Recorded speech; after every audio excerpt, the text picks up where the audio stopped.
qui est élu au Congrès et qui a rappelé aux Calédoniens qu'en démocratie, tous les vœux n'avaient pas toujours vocation à être exaucés. Madame le maire de la Foire, Corinne Loison.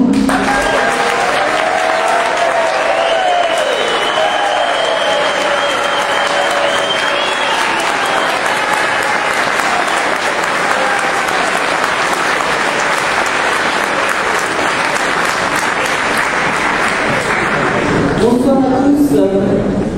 Alors c'est vrai que je suis une des dernières à parler, il y en a encore 4 derrière moi, j'espère que vous allez être patients.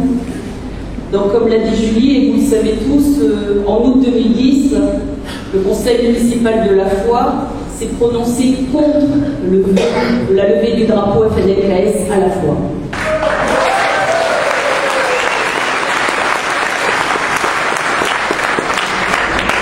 Le 27 décembre 2010, un coutumier, chef de district, qui est par ailleurs un conseiller municipal de la Foire, m'informe par courrier de la levée du drapeau le 12 janvier 2011 à la mairie de la Foire.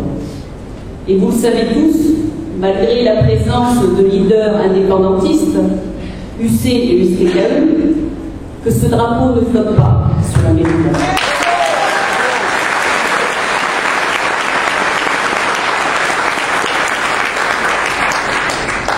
Il ne flotte pas non plus sur 3 autres communes, Ouindou, Mouraille et Marais. Et je vous rappelle que c'est la raison qui a été invoquée par l'UC qui a fait tomber le gouvernement Gomez. 4 mairies n'acceptaient pas le drapeau FNLKS.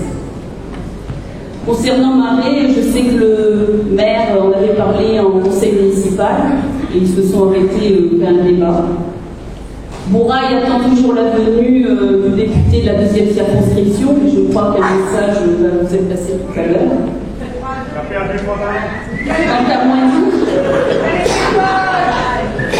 Quant à Ouindou, bien que le maire et Calédonie ensemble, il ne soit pas majoritaire, et il a été élu maire grâce à des voix du FNLKS, du rassemblement, etc.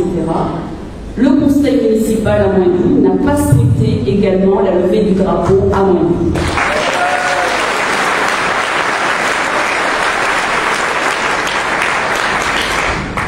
Je rappelle que le maire de Thion, qui est aussi au Calédonie Ensemble, lui a respecté le vote en faveur de la levée du drapeau, ainsi que Philippe Gomez et le gouvernement.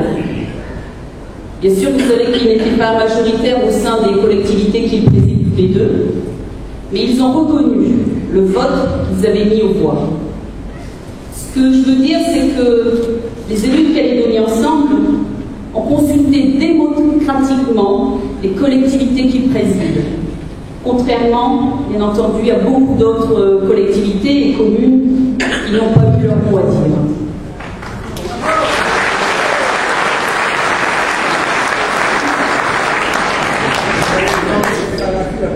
Comme je l'ai dit, et je continuerai à le dire, je ne suis pas contre le drapeau du FNLKS.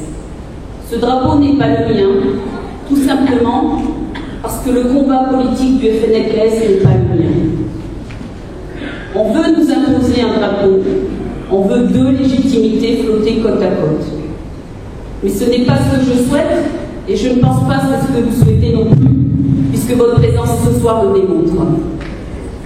Ce que nous voulons, c'est un drapeau qui nous ressemble et qui nous rassemble.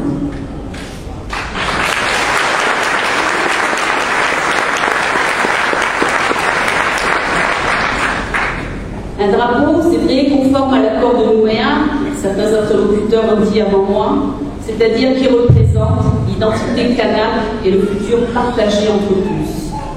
Un drapeau reconnu par tous, pour reprendre l'expression du président de la République. Notre identité collective, l'identité de notre pays, ne doit pas être absorbée par la seule identité kanak et indépendantiste, sans reconnaissance des identités des autres.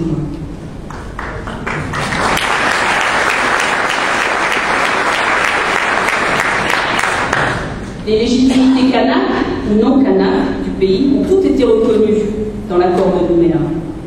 Aujourd'hui, c'est une identité commune qu'il faut bâtir pour toutes nos légitimités. Aujourd'hui, il faut donner vie à notre identité calédonienne. Parce que l'on croit à une Calédonie forte et solidaire, parce qu'on est d'ici et que l'on appartient à cette terre autant qu'elle nous appartient. Parce que l'on croit au rêve calédonien, on a le droit à participer à l'identité du pays calédonien. On a le droit et l'on veut un drapeau.